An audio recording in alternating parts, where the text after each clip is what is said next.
Hello and welcome. I'm Cassandra from Rizzaknits on Ravelry and Instagram. This is my first video blog and I've been wanting to do it for a while now, but I am kind of obsessed with like natural light and I love lighting, and you can usually tell from my photos I try to wait until I have nice light to take pictures, but the problem with that here is I have two little girls. 2.5 and 5 years old, Viviana and Juniper, and in order to do a video during the day, I would have to just go somewhere else. So instead, we're gonna do Rizzaknits after dark, and we're just gonna go with whatever light we have. So we've got a lamp, we've got candles, and it's just gonna be cozy. So this is me, this is my room, and I'm gonna start to just talk a little bit about what I'm working on right now, and maybe if we get into it, a little bit of my history. But first, I want to talk about my favorite project that I'm working on right now, which you guys have already seen a million pictures of.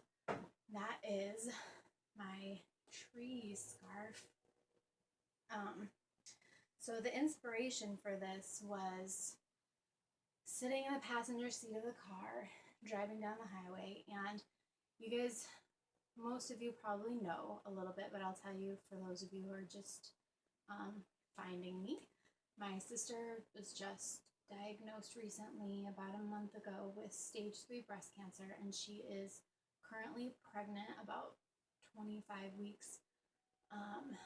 So things have been weird in my head, and trying to remain positive, but also dealing with a lot of heavy things. And I was just sitting in the car, my husband was driving, and watching the trees go by, just mindlessly trying to just not think about anything really. Sometimes you need to just do that and not think about things.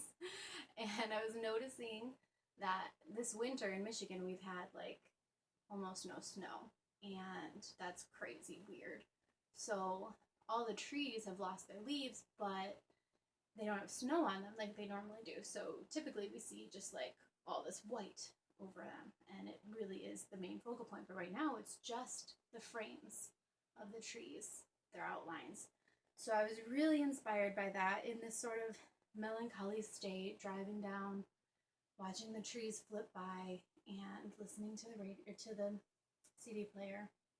And so I came home and I was like, I have to figure out how to translate this into a pattern.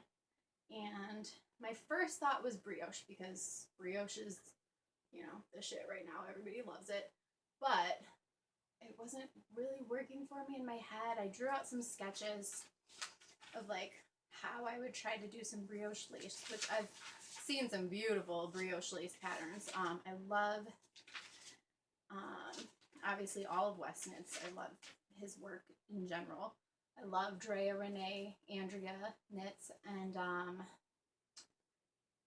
there's another one. I can't think of her name right now, but she does the pop fizzle hat, and I love that hat. It's amazing. So I started to draw this like schematic of how I would do this shawl with these lines that would be tree-like, and it wasn't working for me. So as usual in my life, I just decided to start and see what happens, and that's pretty much my whole philosophy for life, is just go with it. So I started this pattern, and it's a 2-color.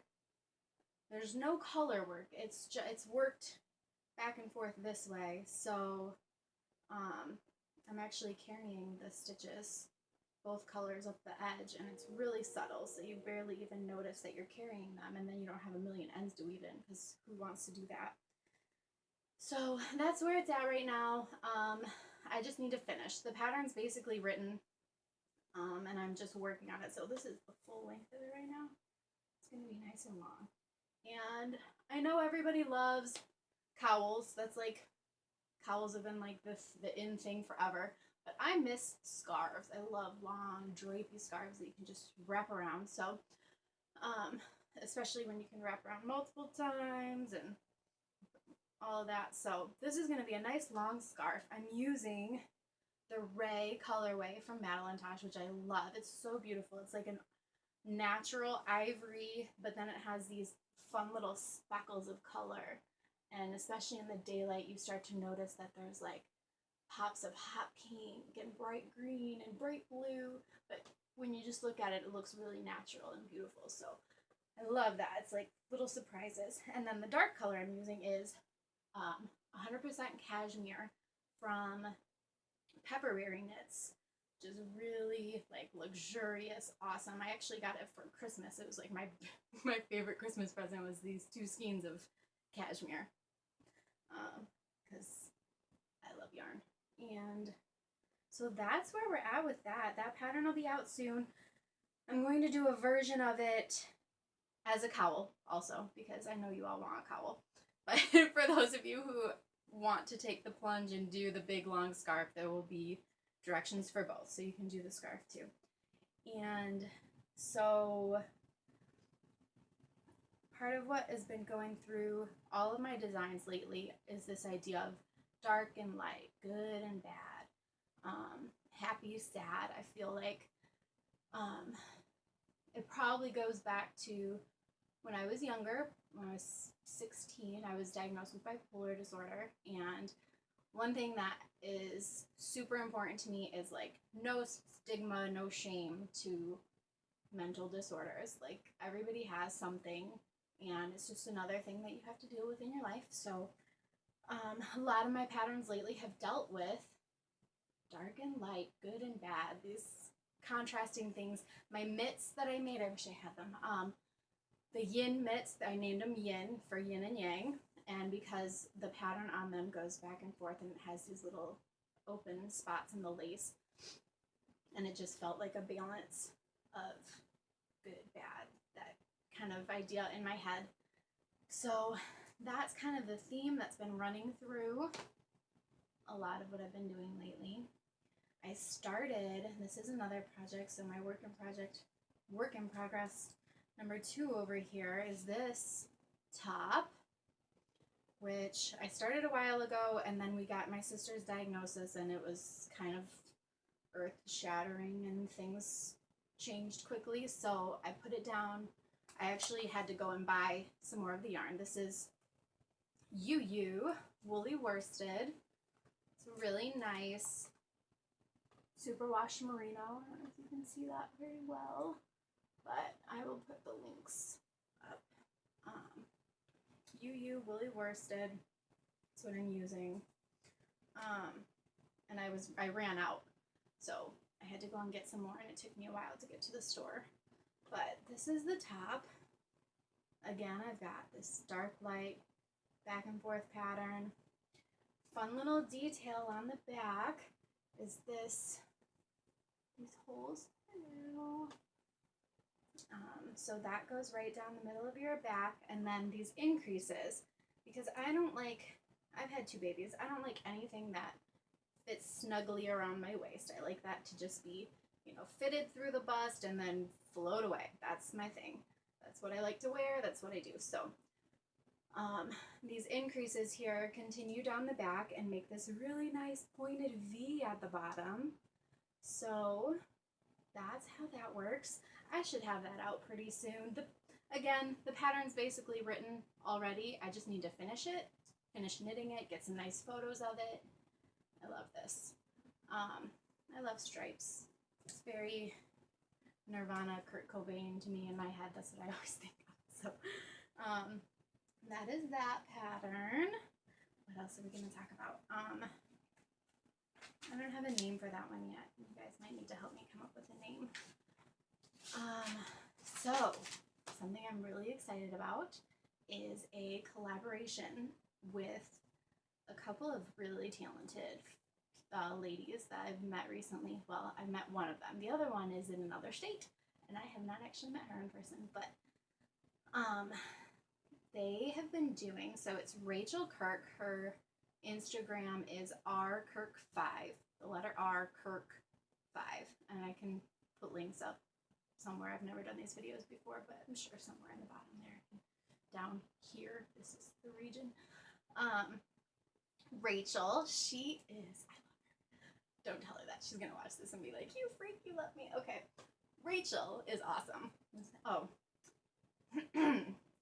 everybody always has their like coffee and tea when they do their podcast. This is the Left Hand Milk Stout, so that's how I roll. I love dark beer in the winter.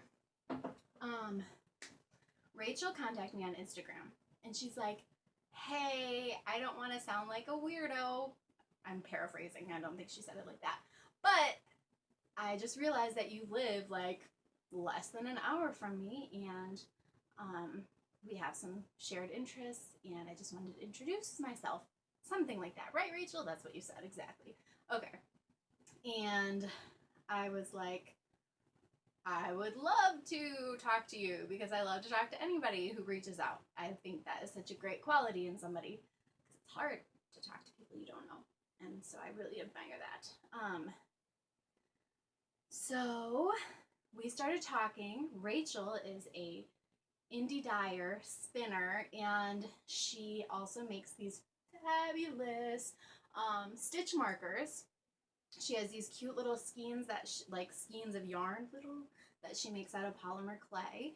And then these are the snitch markers, which if you follow my Instagram, you saw I took some nice photos of it, but it was so cute I had to put it on a necklace because I love it that much.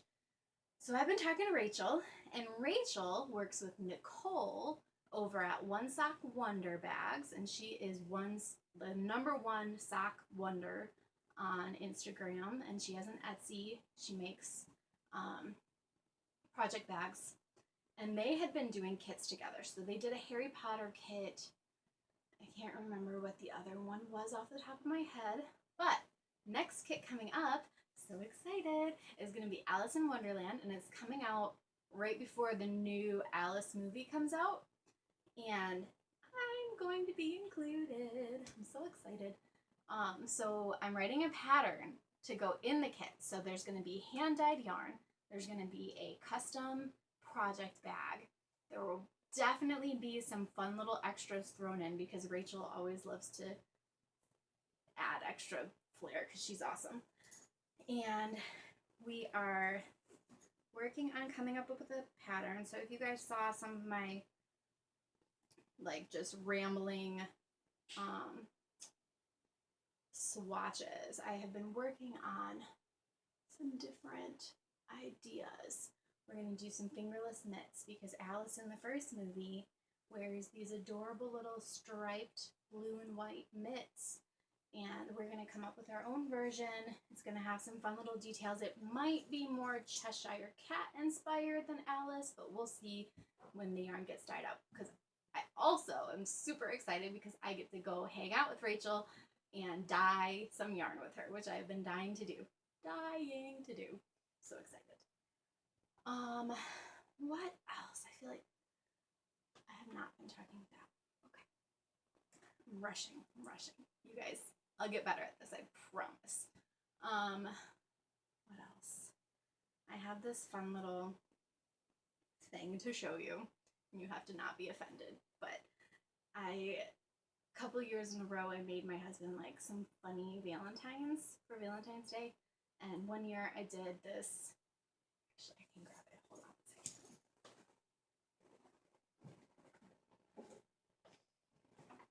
If anybody likes Sherlock, I made him a Sherlock Valentine. We love Sherlock. This is the cover. I love you more than Sherlock loves Watson.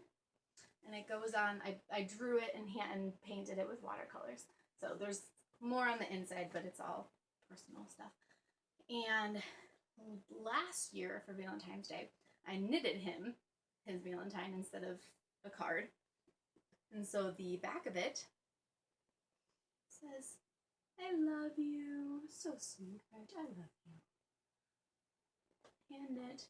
I've got the chart for this. And then it's got some stripes. And then the front of it, which sits in the middle of our bed. Thank goodness our kids can't read yet.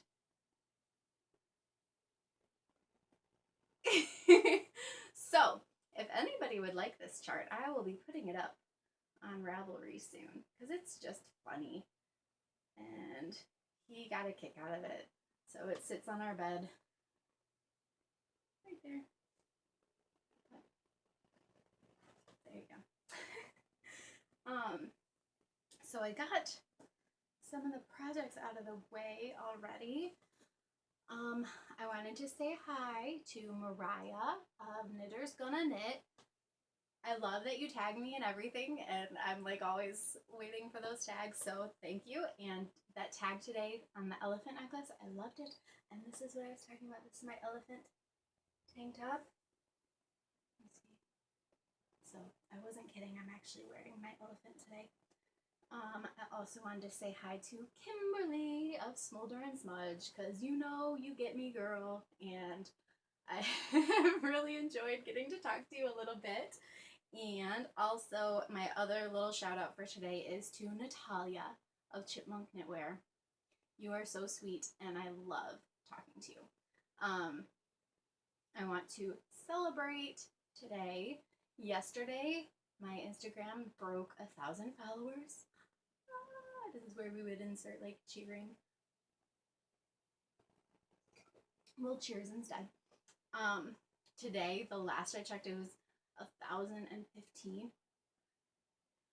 So I've been really excited about that. I'm sure, I mean, sure, there are knitters with like hundreds of thousands of followers and all of that, but that is huge to me. And I appreciate each and every one of you, and I just love the Instagram knitting community. It's so great. I love that it's like, post a picture, it's very straightforward, you don't have to do a lot of explanation. That's what this is for. We do videos if we want to talk more, and if you feel like listening to me more. I wanted to talk just a little bit about my history. I'm sure you'll get more little tidbits about it here and there. I'm not sure how often I will get to do videos, but we'll see. We'll try. I'll try to do more. I need to finish more projects. So this week, my 2.5-year-old Juniper was potty training, which meant almost no time for knitting. Like, I couldn't knit until they were in bed, because if anybody who's ever potty trained a kid before, you're like on top of them all day. Like, you need to go potty? You need to go potty? Oh, are you go? Let's go. So that has been my entire week. That's, if you know, you know. Cleaning up all the messes and everything. So it went pretty good. Today was a little rough because everybody was home and she was super distracted, but she's gonna get there. We're gonna be potty trained. Out of diapers. Everybody out of diapers. I'm super excited for that. So I wanted to tell you is a little bit about my history with knitting and crochet. So I have been crocheting since I was a wee little girl. I was really little when both of my grandmas, they taught me to sew. They taught me with, needle and thread, hand, like not even sewing machines. They taught me to sew by hand. They both taught me to crochet, and one of my grandmas was more successful than the other because she spent more time with me and was more willing to be patient with me. If you've ever tried to teach a kid how to knit or crochet, you understand it's not an easy task, but she was patient with me. She kept with it, and I was excited. So I honestly can't remember how old I was. It was like as old as, like, as soon as I could hold a hook, they taught me how to crochet. So, and it always like turned out wonky and stuff the first couple of projects, but that's how you learn. The mistakes are great. They're happy little trees. And then my grandma Nellie, she is Dutch. She came from the Netherlands when she was just a young girl. She moved to Detroit, met my grandpa, started a family, and I miss her every single day. She's amazing. I miss her accent.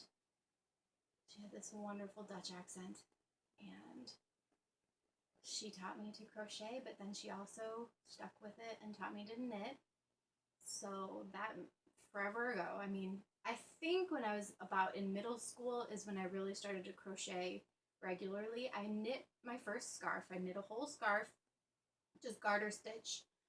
And then I was like, okay, I'm done knitting, because my hands never quite got it. It didn't feel comfortable to me. So I stuck with the crochet, and I liked the free form aspect of it. I never used patterns, and it was always just whatever came to my mind, I could whip out my hook and make it up as I went along. My whole life theory, make it up as I go along. So I crocheted forever, from all through middle school, all through high school. In high school, I started focusing on art. I started going to college while I was in high school. I was dual enrolled, and all of my classes were either art or psychology.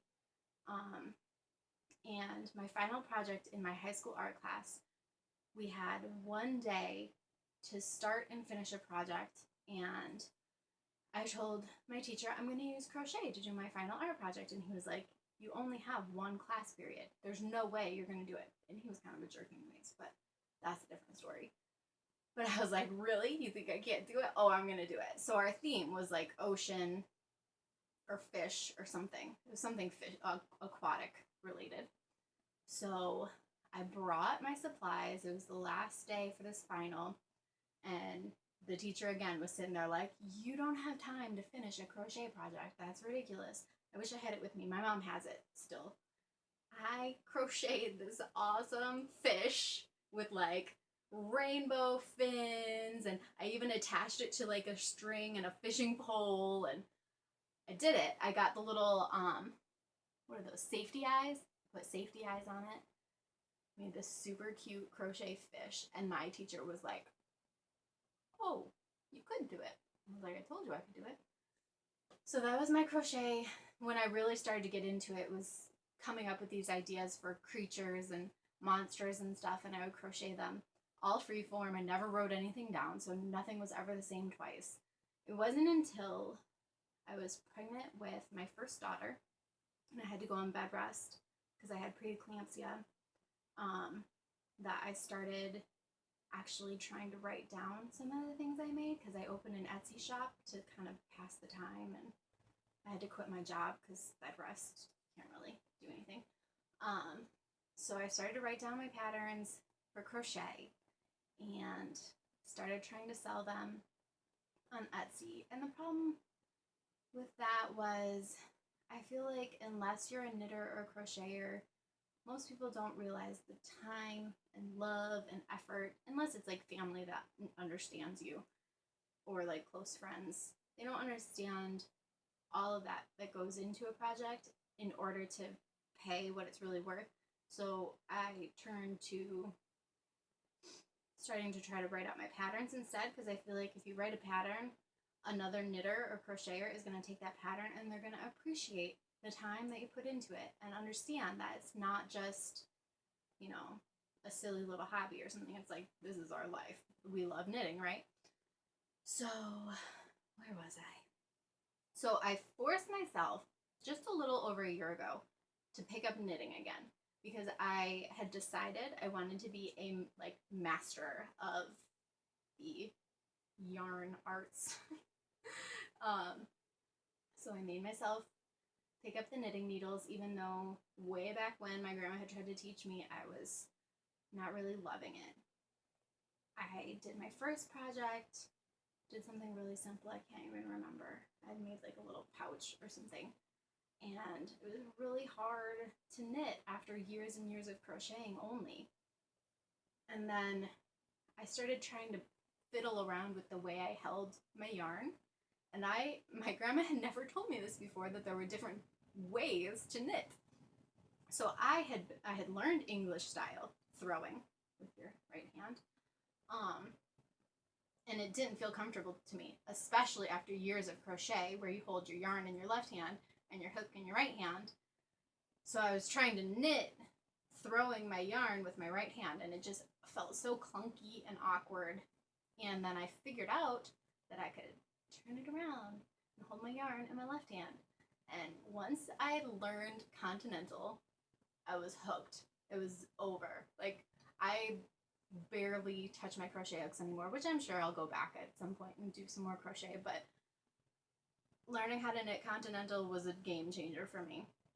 So ever since then, that has been my favorite thing ever. I love to knit. And so now I'm writing patterns. Thank you, Grandma Nellie, for sticking with me and teaching me and making me do it, even when it was hard. I'm sure there's so many other things I could talk about right now, but I think I'll just leave it at that. I feel like I've talked a lot and my throat is getting sore. And there's always next time. So, cheers, knitting friends, and I will talk to you all soon. Thank you.